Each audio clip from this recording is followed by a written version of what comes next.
The ultimatum. The conference chamber floated in the void between stars, a massive structure built by the Galactic Trade Assembly centuries ago. Inside its transparent walls, representatives from 40 different species gathered around a circular platform. The chamber was designed to impress, with swirling nebulas visible through every surface and artificial gravity that adjusted to each species' comfort. Commander Vera Cross stood at the center, the only human present.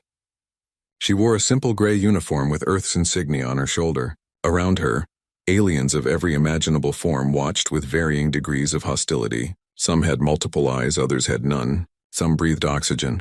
Others existed in sealed environment suits filled with methane or liquid ammonia. The Keltheran representative rose first. Overlord Thex was nearly 4 meters tall, covered in metallic scales that gleamed under the chamber's lights. His species had dominated this region of space for 3,000 years before humans arrived. Commander Cross, Thex's voice rumbled through the translation devices everyone wore. Humanity has expanded into 23 star systems in just 200 years. This rate of growth threatens the stability of our entire region. Vera kept her expression neutral. She had been Earth's chief diplomat for 5 years, long enough to recognize a prepared speech when she heard one. The Galactic Trade Assembly has concluded that human expansion must be restricted immediately, Thex continued. You will cease all colonization efforts beyond your current borders. You will reduce your military fleet by 80%. You will allow our monitoring stations in all human systems. Murmurs of agreement rippled through the assembled aliens. Vera noticed that not all species seemed comfortable with these demands, but none spoke against them. Fear of the Keltheran Empire kept most voices silent. And if we refuse? Vera asked calmly. Thex's eyes narrowed. Then the Assembly will authorize military intervention. We have prepared a joint force of 80,000 warships representing 12 different civilizations. You have 3 days to accept our terms. Vera looked around the chamber, meeting the eyes of as many representatives as she could. Some looked away. Others stared back with cold certainty. May I speak plainly? She asked. You may, said Chancellor Marin, a crystalline being who chaired the assembly. Humanity came to the stars seeking new homes and new knowledge. We have taken no world that belonged to another species. We have honored every treaty we signed. We have contributed to galactic trade and shared our technology freely. Vera paused. Now you tell us to stop growing, to make ourselves defenseless, to accept permanent containment. You do this not because we have harmed anyone, but because you fear what we might become. Your fear is justified, Thex interrupted. Human military technology advances too rapidly. Your population grows too fast. Your culture is too aggressive, too unpredictable. We are survivors, Vera replied. Our home world nearly destroyed itself before we learned to work together. We understand conflict better than species who have lived in peace for millennia. That makes you uncomfortable, but it does not make us your enemies. Yet you refuse our reasonable demands for security, Thex said. Vera smiled, though there was no warmth in it. Your demands are not reasonable. They are a cage dressed up as diplomacy. Humanity does not accept cages. The chamber erupted in voices, dozens of species speaking at once. Chancellor Marin raised her crystalline hand and silence fell. Then you leave us no choice, Thex declared. The Keltheran Empire will lead the enforcement fleet. We will begin operations in 72 hours. Vera nodded slowly. Then I will deliver your ultimatum to my government. But I want everyone in this chamber to understand something clearly. She turned in a slow circle, making sure every alien could see her face. If you attack humanity, you will win battles. You have more ships, more soldiers, more resources, but you will not win the war. Because humans do not surrender and we do not forgive. Brave words from a species about to face annihilation, Thex said. Not annihilation, Vera corrected. Education. You are about to learn what humanity becomes when threatened. I pray you survive the lesson. She left the chamber without waiting for dismissal, her footsteps echoing in the sudden silence. 3 days later, the Keltheran Armada arrived at Frontier Station 7, a human outpost in the Perseus Arm. The station was small, home to only 50,000 people, mostly scientists and their families studying a nearby neutron star. Admiral Marcus Reed watched the alien fleet materialize on his tactical display. He sat in the command center of the defense platform that orbited the station, surrounded by his small crew. Marcus was old for a fleet officer, nearly 60, with gray hair and the weathered face of someone who had seen combat before. "Count," he asked his sensor officer. 82,000 ships, Admiral, all classifications.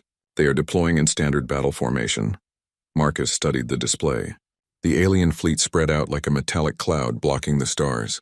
His own force consisted of 12 destroyers, 30 fighters, and the defense platform's weapons batteries. On paper, it was hopeless.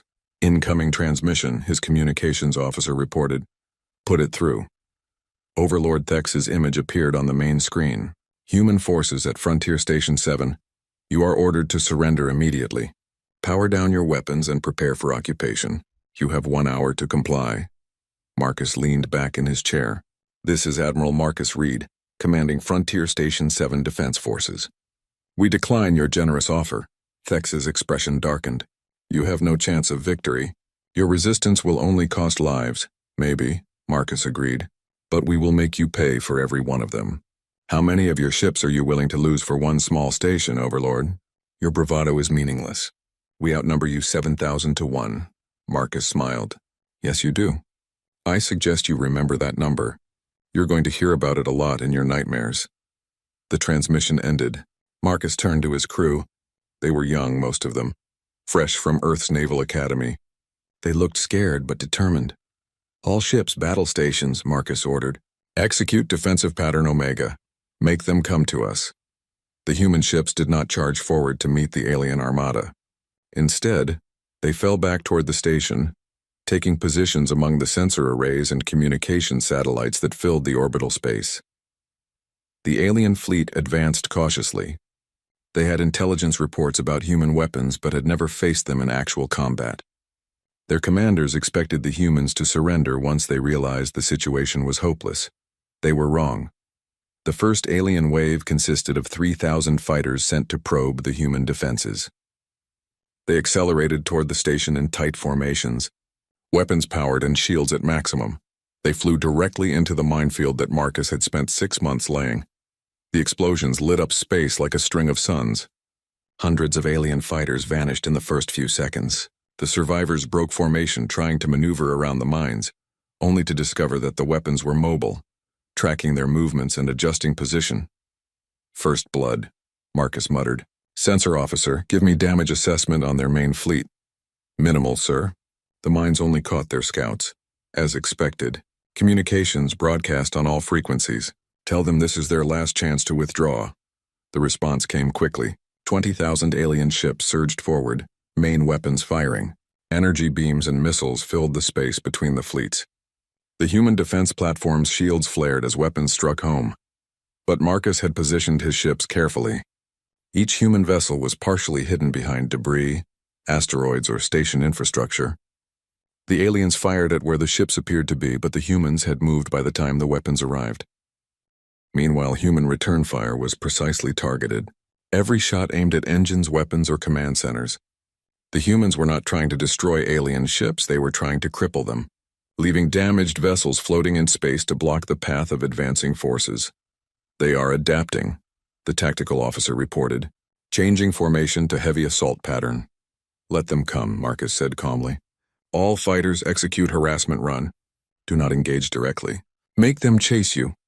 30 human fighters broke from cover and accelerated at impossible speeds. They dove through the alien formations, firing at targets of opportunity, then vanished back into the maze of orbital debris before the aliens could target them effectively. The alien commanders grew frustrated. This was not how battles were supposed to work. The humans should have either surrendered or been destroyed by now. Instead, they were turning the battlefield into chaos, using every piece of space junk and every orbital structure as cover. "Admiral, we are receiving multiple communications from civilian vessels requesting evacuation," his communications officer reported. Marcus had been expecting this. "Tell them evacuation ships are standing by on the far side of the planet. But they need to wait for the signal. We need the aliens focused up here." Hours passed.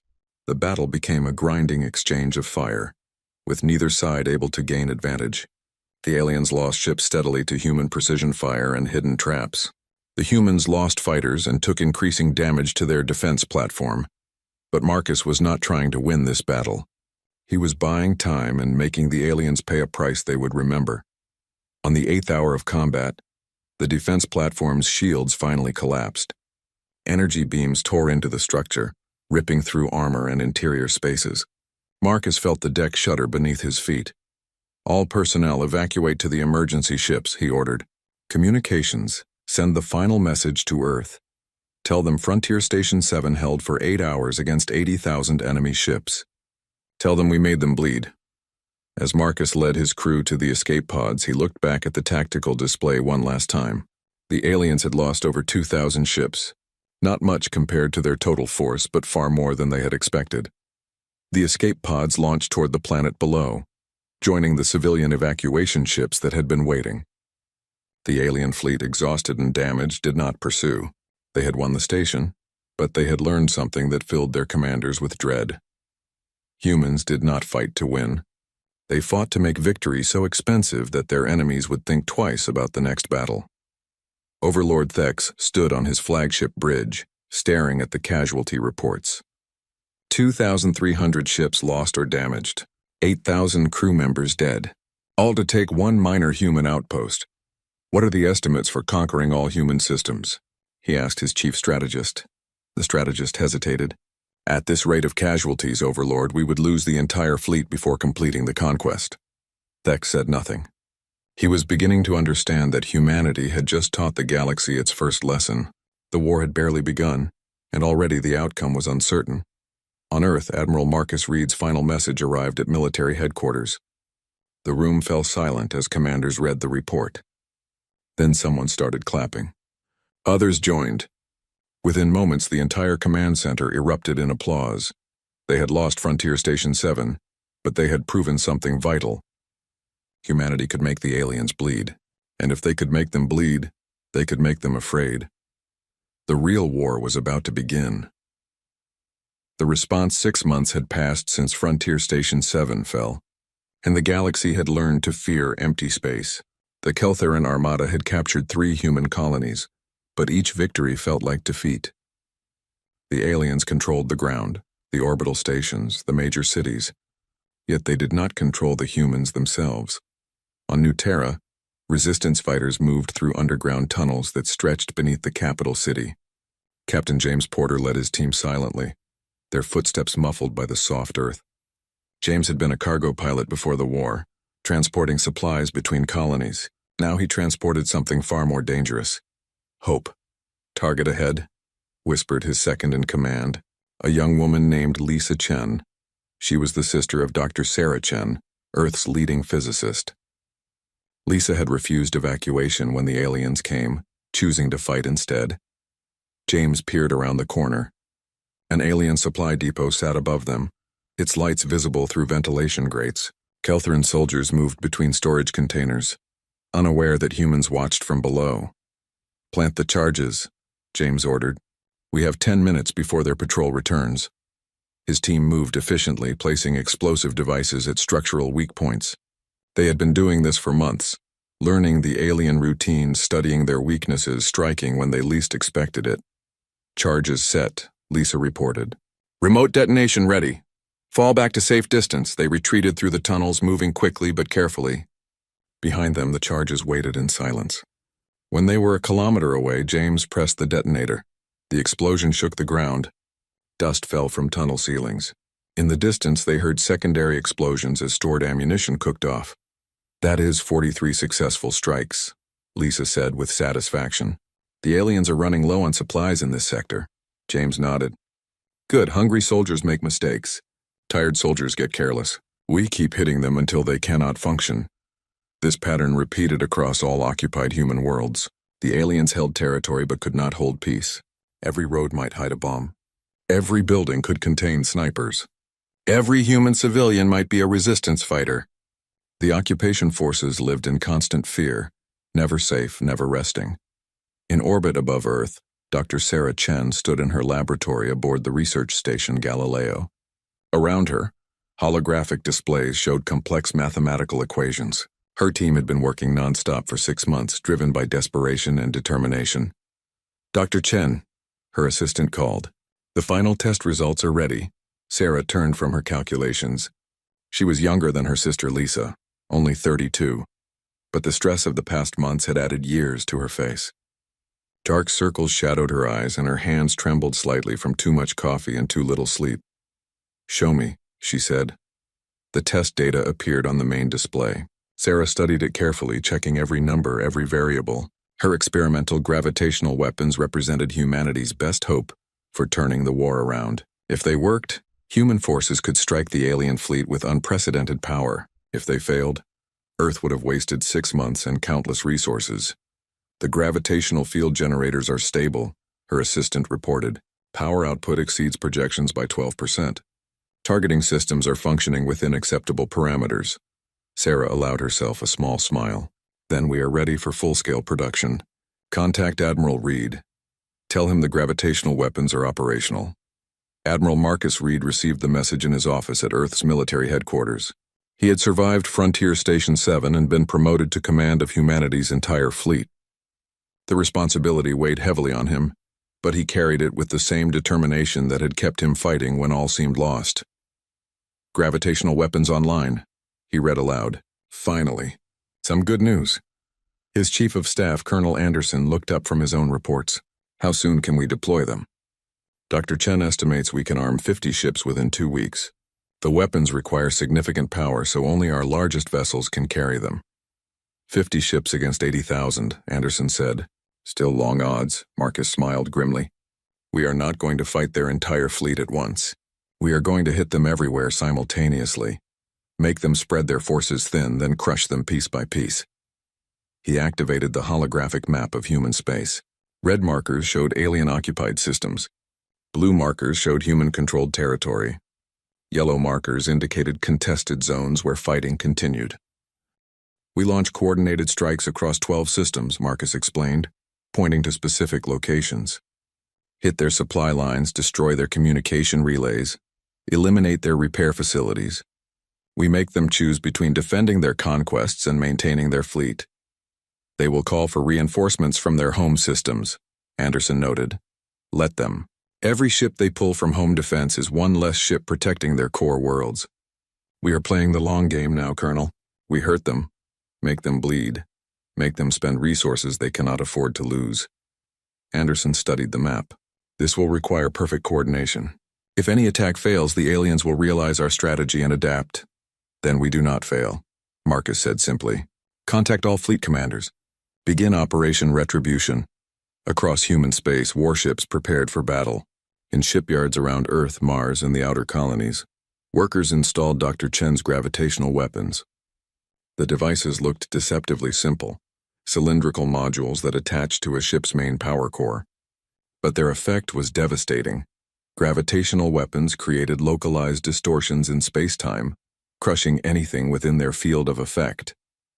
Ships, stations, even asteroids could be reduced to compressed matter in seconds. The weapons required enormous power and had limited range, but used correctly, they could destroy targets that conventional weapons could barely damage. 2 weeks later, Operation Retribution began. In the Arcturus system, human warships emerged from hyperspace near an alien supply convoy. The aliens detected them immediately and moved to engage, confident in their numerical superiority. 20 alien cruisers against 5 human destroyers seemed like easy odds. Then the lead human ship activated its gravitational weapon. Space itself seemed to twist around the alien formation. The 20 cruisers were pulled together by irresistible force, their hulls crumpling like paper. In 10 seconds, the convoy was gone, reduced to a sphere of compressed metal and organic matter that drifted in space like a miniature planet. The human ships departed before reinforcements could arrive, leaving only wreckage and confused distress signals. Similar attacks struck across 12 systems within the same hour. Alien forces found themselves under assault from multiple directions, unable to coordinate responses, watching their carefully built supply networks collapse. Captain James Porter's resistance cell received new orders during one of their tunnel operations. "All units prepare for general uprising," the message said. "Fleet support incoming. Time to take back our world." James gathered his fighters in their underground base. There were 200 of them now, men and women who had refused to surrender, who had spent 6 months learning to fight in shadows. "This is it," he told them. "Our fleet is coming back. When they engaged the alien orbital forces, we hit every enemy position on the ground simultaneously. No mercy, no hesitation. We remind these invaders why they should fear humanity. Lisa Chen checked her weapon, a modified mining laser that could cut through alien armor. "My sister's weapons are ready," she said. "The fleet will not let us down." "No," James agreed. "They will not." "And we will not let them down either." When the human fleet arrived in orbit above New Terra, the alien defenders moved to intercept 50 human warships against 300 alien vessels. The aliens expected another desperate defensive battle like Frontier Station 7. Instead, they encountered weapons they could not comprehend. The gravitational devices activated across the human fleet. Entire alien formations vanished, crushed into nothingness. The aliens tried to disperse, to spread out beyond the weapons' range. But that left them vulnerable to conventional fire from human missiles and energy weapons. On the ground, James Porter led his fighters out of the tunnels. They emerged in 100 different locations, striking alien command posts, supply depots, communication centers. The aliens, already reeling from the orbital assault, found themselves fighting on two fronts. The battle lasted 6 hours. When it ended, New Terra was free. 300 alien ships had been reduced to debris. The occupation force on the ground had surrendered or been eliminated. Human flags flew once again over the capital city. But this was just one world.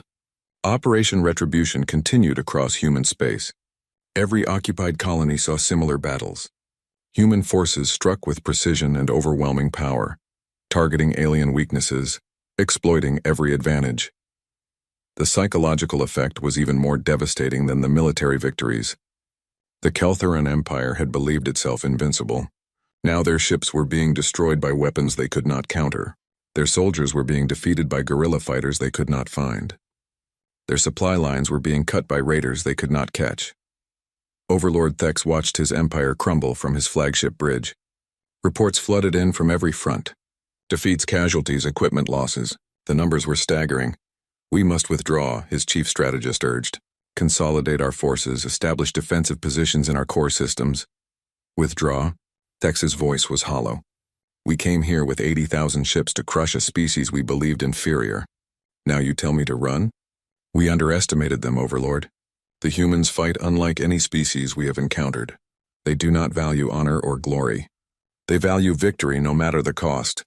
Thex thought of Frontier Station 7, where this nightmare had begun. Admiral Reed had held for 8 hours with inadequate forces, buying time for Earth to prepare.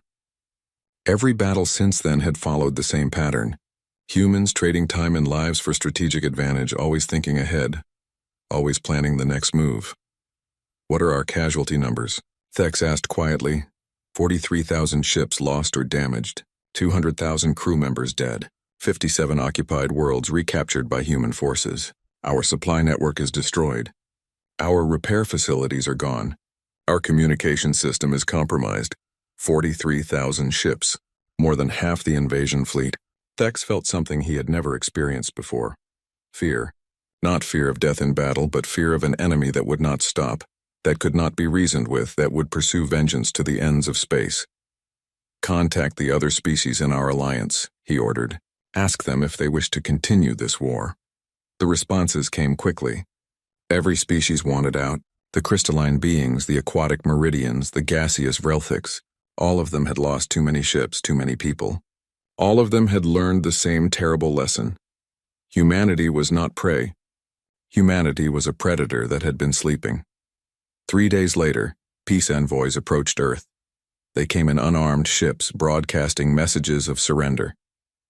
They requested negotiations, offered concessions, begged for mercy.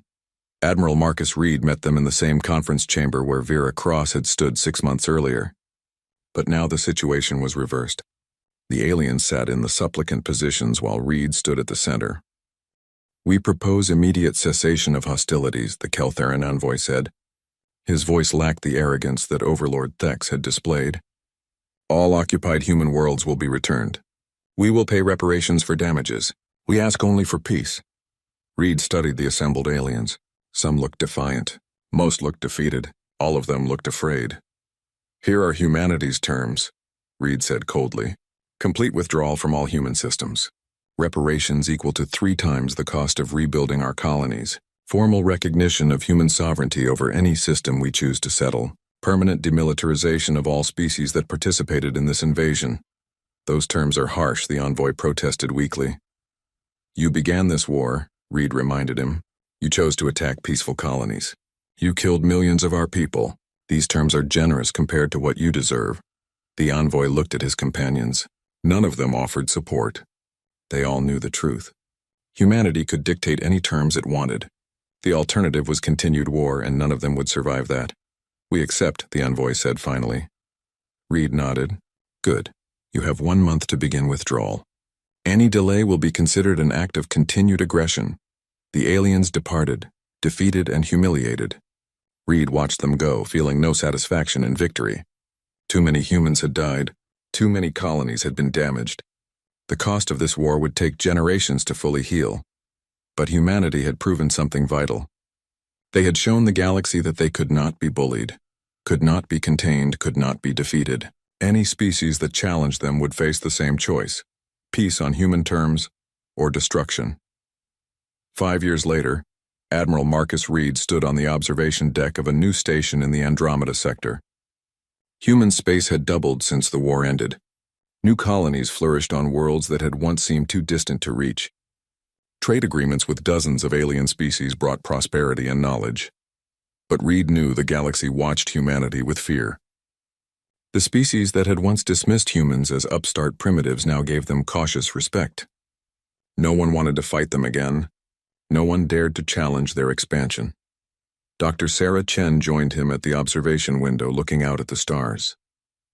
We changed everything, she said quietly. The galaxy will never see us the same way again. No, Reed agreed. They will remember what happens when they threaten humanity. They will remember that no one who challenged us ever came back victorious. In the distance, a human colony ship prepared for departure, carrying thousands of settlers to a new world. Behind it, warships stood guard, weapons ready, vigilant. Humanity had learned its lesson too. Peace was precious, but freedom was worth fighting for. And if anyone forgot that lesson, humanity would teach it again. The war was over. But the galaxy knew that humanity was just beginning.